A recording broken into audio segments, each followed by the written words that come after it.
Oi pessoal, eu sou a professora Cláudia e o nosso assunto hoje são reações de deslocamento ou reações de simples troca. Mas antes da gente começar a falar das reações propriamente dita, como que a gente prevê que uma reação vai acontecer, a gente tem que lembrar um assunto muito importante, que é como escrever a fórmula química de algumas substâncias. Então, nós vamos ver reação de deslocamento de metais e ametais. Então, vamos começar pelo metal. O metal, ele é representado por um símbolo, né? Então você tem um elemento químico, ele tem um símbolo. E a substância simples desse metal, ela é representada pelo mesmo símbolo. Então, se uma reação química estiver falando, por exemplo, da substância alumínio ou do elemento químico alumínio, a gente representa simplesmente por AL. Se ele estiver falando do cobre metálico, o símbolo do elemento e da substância é a mesma. Se nós estivermos falando do magnésio metálico ou do zinco metálico, ouro metálico. Então, quando se trata de elemento, a fórmula da substância química, que é uma substância simples, ela é representada pelo símbolo do elemento, tá? Então, nós temos aqui ferro metálico, mercúrio metálico, tá? Então, sódio metálico. Então, a fórmula da substância simples e o símbolo do elemento químico são iguais, tá? Então, lembre-se disso, porque nas reações químicas, nós, quando trabalharmos com os metais, a gente vai precisar saber isso. Agora, e quando for uma metal? Esse ametal, ele forma uma substância simples, né? Então, o que é uma substância simples? É uma substância formada por um único tipo de elemento químico, tá? Então, nós temos aqui a fila de eletronegatividade dos ametais, lembra? A gente faz até uma frasezinha engraçada pra gente se lembrar. Fui ontem no clube, briguei e saí correndo para o hospital. Lembra disso? Então, isso aqui é a escala de eletronegatividade. Então, nós temos aqui os ametais. Quando esses ametais, eles são usados como reagentes ou eles se formam como produtos numa reação química, a fórmula da substância simples deles serão assim, ó, do flúor, F2, o oxigênio, O2, N2, Cl2, Br2 e 2. Esses aqui a gente pode representar só S, C e P, e o hidrogênio H2. Mas por quê? De onde veio isso? Por que H2, Br2? Então, aqui do lado, eu coloquei a distribuição eletrônica de alguns elementos químicos. Então, começando pelo flúor, ó, a camada de valência dele é a número 2. Ele tem 7 elétrons, tá? Indicando que ele é ou do grupo 17 ou família 7A, que é uma maneira um pouco mais antiga da gente representar. Então, por que 7A? Porque ele tem 7 elétrons na camada de valência. Terminou em P, então ele é da família A, tá? O oxigênio é da família 6A, ou grupo 16 ou família 6A. O nitrogênio é do grupo 15 ou família 5A. E o hidrogênio que só tem um elétron. E daí, o que tem tudo isso a ver? O número de elétrons da camada de valência diz quantas ligações ele precisa fazer para atingir a estabilidade. Então, esse aqui precisa ganhar um elétron para ficar estável. Esse aqui precisa ganhar 2, porque o objetivo é sempre completar a camada de valência com 8. Esse aqui tem 5 elétrons, então ele precisa ganhar 3. E o hidrogênio, ele ganha um só. Por quê? O hidrogênio, ele vai atingir a estabilidade do hélio, que é o único gás nobre estável lá com 2 elétrons. Então, o que tem a ver isso com isso aqui? Então, veja lá, o caso do flúor, ele tem 7 elétrons na última camada. Lembra qual era o modelo que a gente usava para representar a ligação de um flúor com outro átomo de flúor? Então, você escreve os elétrons da camada de valência e faz a ligação covalente. Isso indica que esse elétron está sendo compartilhado com este átomo de flúor e esse com esse. Então, o átomo de flúor aqui ele vai passar a ter 2, 4, 6, 8 elétrons, assim como esse também. Então, eu preciso de 2 átomos de flúor para formar a substância simples, por isso F2. A mesma coisa aqui, ó, oxigênio, por que O2? Ele tem 6 elétrons na camada de valência. Então, ele vai fazer a ligação, são 6 elétrons daqui e 6 daqui. Então, ele precisa de 2 elétrons para ficar estável. Então, por isso, ó, 2. N2, ó, o nitrogênio, ele tem 5 elétrons na camada de valência. Então, ele precisa fazer 3 ligações para poder ficar estável. Então, aqui nós temos, ó, uma ligação, 2 ligações, 3 ligações. Então, esse número, cuidado, não representa o número de ligações. Ele representa o número de átomos que nós utilizamos. Então, são 2 átomos fazendo 3 ligações. Ambos ficando com 8 elétrons na última camada. Então, aqui, esse nitrogênio, 2, 4, 6, 8. Esse aqui, 2, 4, 6, 8. Por isso, a substância simples é N2, tá? Cloro, bromo e iodo, eles são da mesma família do flúor, 7A. Então, eles terão 7 elétrons na última camada. Para formar a substância simples, então farão uma ligação. Por isso, Cl2, Br2 e 2, tá? E o hidrogênio? O hidrogênio só tem um elétron. Então, ele precisa fazer uma ligação para poder completar lá os 2 elétrons e ficar estável como o gás nobre hélio. O enxofre, S8. O enxofre, existem 2 formas dele, o que a gente chama de rômbico e monoclínico, são as formas alotrópicas. Mas quando ele é um produto de uma reação química, a gente não costuma representar por S8, nós vamos representar apenas S. Assim como o fósforo. Fósforo, só uma curiosidade, significa o que traz luz, né? Então, o fósforo são 4 átomos fazendo ligações covalentes. Mas quando nós representamos o átomo de fósforo nas substâncias químicas, então é só P. E o carbono tem várias formas alotrópicas. Tem o carbono grafite, o diamante. Então, nós utilizamos apenas o símbolo C. Então, todas as reações químicas, quando essas substâncias forem ou reagentes ou produtos, então é essa maneira que nós vamos representar a fórmula química deles, ok? Então vamos começar a falar das reações de deslocamento de metais. Então a gente tem aqui uma pequena parte da fila de reatividade de metais. E essa fila, ela vai informar para a gente o seguinte, ó, que o metal mais reativo, ou seja, aquele mais eletropositivo, aquele que tende a doar mais elétrons, ele doa elétrons para o cátion do metal menos reativo. Então, a reação vai ser o seguinte, doação de elétrons do mais reativo para o menos reativo. Então, como que é a configuração geral de uma reação de deslocamento? Você tem uma substância simples, aqui, por exemplo, o sódio, reagindo com uma substância composta, aqui o cloreto de prata. E aí nós vamos prever quais são as novas substâncias formadas. Pode ser uma substância composta e outra substância simples. Então, veja, aqui, como é que eu sei que é uma reação de deslocamento de metais? Porque a substância simples aqui é um metal. E aqui eu tenho ó, a GCl. A prata é o metal ligado com o metal. Então, eu tenho que verificar se existe a possibilidade desse metal deslocar este metal. Como? Através da doação de elétrons. Então, para eu saber isso, eu tenho que verificar minha fila de reatividade. Então, veja, ó, o sódio, ele é mais eletronegativo do que a prata. Então, essa reação acontece. O sódio vai doar elétrons dele para a prata. Aqui, a prata, ela está na forma de um cátion. E o sódio é um átomo neutro. Ele tem elétrons na camada de valência. Então, quando o sódio doa elétrons lá para a prata, ele vai se transformar num cátion, tá? E ele vai se ligar com o ânion cloreto, que estava aqui. E a prata, ela vai receber um elétron e vai se transformar em Ag0. Então, aqui eu vou ter a formação do NaCl em solução aquosa, que é a nova substância composta, porque tem 2 elementos químicos. Mais a prata metálica, que é um sólido. Então, se você fizer isso lá num tubo reacional, você vai observar a deposição da prata metálica lá no fundo do tubo de ensaio.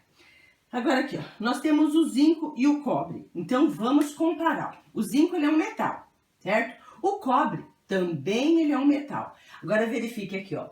o zinco, ele é um metal mais eletropositivo, mais reativo do que o cobre. Então, ele tende a doar os elétrons dele para o cobre. Aqui, o cobre está na forma de cátion metálico, ligado com o cloreto. E aqui o zinco, ele tem 2 elétrons lá na camada de valência que ele pode doar para o cobre. Então, veja, ó, ele vai doar 2 elétrons. O cobre, ele vai se transformar em cobre zero. Então, eu vou ter aqui, ó, o cobre metálico. E o zinco, como ele está doando esses 2 elétrons, ele vai ficar com 2 cargas positivas e ele vai se ligar com o cloreto. Então, vai formar ZnCl2 em solução aquosa. Então, eu vou ter aqui, ó, a nova substância composta e a nova substância simples, que é o cobre metálico, certo? Agora aqui, ó, a reação é entre ferro e ácido sulfúrico. Então, eu posso pensar assim, se eu tenho um recipiente de ferro lá no meu laboratório, será que eu posso guardar ácido sulfúrico aqui dentro e que vai ficar tudo certo? Não vai acontecer nada? Então, vejam, o ferro, ele é mais reativo do que o hidrogênio do ácido. Se ele é mais reativo, ele doa elétrons. O que significa isso? Significa que esse hidrogênio aqui, que está na forma de H+, ele vai sair na forma de H2, que é um gás, e o ferro, ele vai virar um cátion, ou seja, ele vai se dissolver na solução de ácido sulfúrico. Então, eu não posso guardar ácido sulfúrico dentro de um recipiente de ferro, porque ele vai dissolver, ele derrete ali dentro, né? Derrete não, ele dissolve, ele reage, tá? Então, eu vou ter aqui, ó, o ferro, ele vai doar elétrons lá para o hidrogênio. Como são 2 hidrogênios aqui, então, esses 2 hidrogênios, eles se juntam para formar a ligação covalente e ficar estável e formam um H2, tá? Então, vamos ver mais alguns exemplos. Então, por exemplo, vamos supor que lá no seu laboratório, você tem um recipiente de cobre, ele é feito de cobre, e você resolveu guardar o ácido sulfúrico dentro dele. Será que pode? Você vai ficar tranquila? Esse ácido sulfúrico vai espalhar? Vai acontecer alguma coisa? Então, veja, o cobre, ele é um metal, a nossa substância simples. O ácido sulfúrico é a nossa substância composta. Então, nós vamos comparar a reatividade do cobre com o hidrogênio. Então, nós temos aqui, ó, cobre e hidrogênio. Só que, peraí, ó, o hidrogênio, ele é mais reativo do que o cobre. Então, o que vai acontecer? Se o hidrogênio é mais do que o cobre, não vai acontecer nada. Então, essa reação aqui não ocorre, tá? Por quê? Porque para ocorrer, esse elemento que está aqui, ele deveria ser mais reativo do que o que está ligado. E ao contrário, esse é mais reativo. Então, a reação não ocorre, pois o hidrogênio é mais reativo do que o cobre, tá? Agora, imagine o seguinte, você pegou lá o seu anel de ouro e você resolveu saber o que acontece se você jogar ele dentro do ácido sulfúrico, tá? Então, veja, ó, o ouro é o nosso metal. Aí nós vamos compará-lo com o hidrogênio aqui, que está aqui na nossa fila de reatividade, ó. Então, o hidrogênio, ele está antes do ouro na fila de reatividade.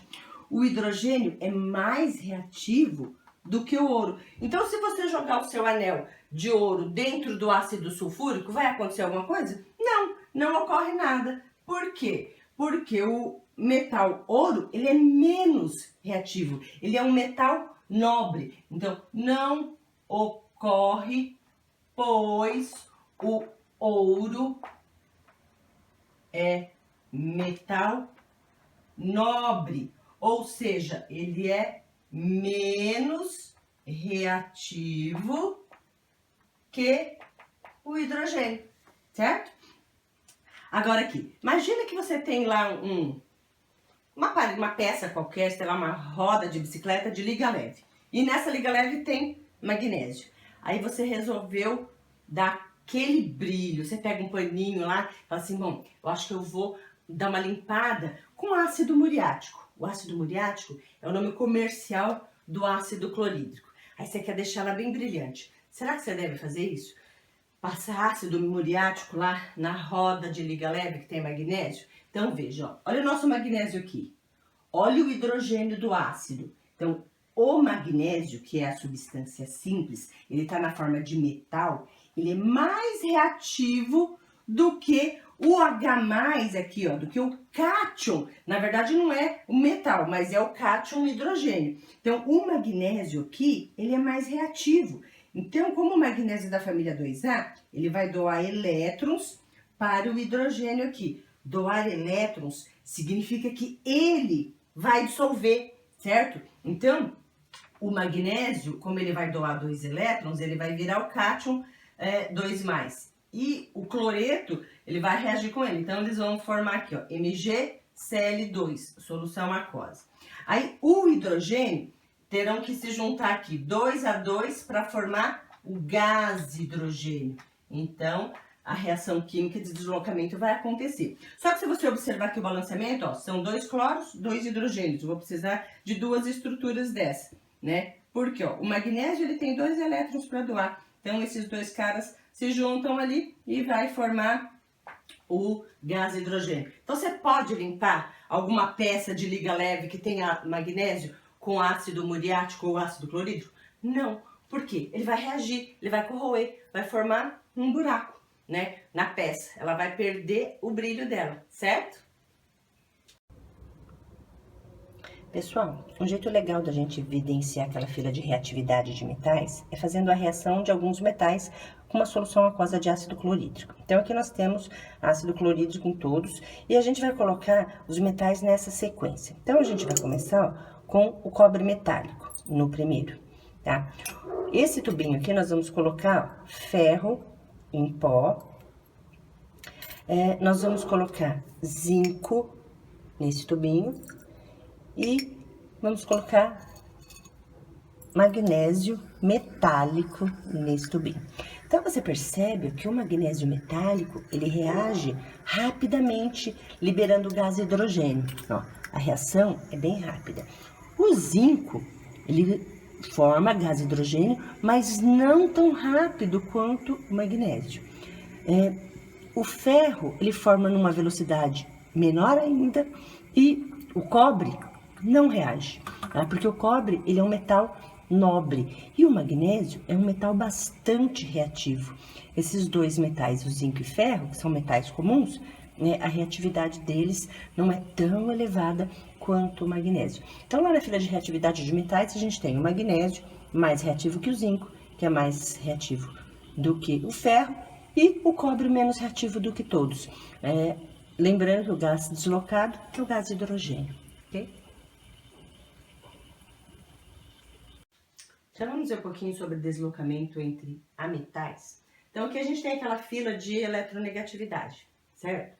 Então, aqui, ó, o ametal mais reativo, ou seja, o mais eletronegativo, aquele que tende a receber elétrons com mais facilidade, ele desloca o ânion do ametal menos reativo. Então, como é que a gente identifica uma reação de deslocamento entre ametais? Você vai ter uma substância simples, por exemplo, aqui o flúor, e uma substância composta, NaCl. E nos produtos, nós teremos uma substância simples e uma composta. Então, vamos ver como é que a gente interpreta isso aqui. Então, veja lá, flúor, tá aqui, ó. Ele é o mais eletronegativo de todos. Então, ele tem maior tendência de receber elétrons, tá? Então, nós vamos comparar o flúor, que é o ametal, com o cloro, que é o ametal daqui. Tá vendo, ó? Cloro e flúor. Então, eu vou comparar a eletronegatividade ou a reatividade dos ametais. Como o flúor aqui na nossa fila, ele é mais eletronegativo do que o cloro, então ele vai deslocar o cloro aqui. Então, o cloro aqui está na forma de cloreto, íon cloreto, certo?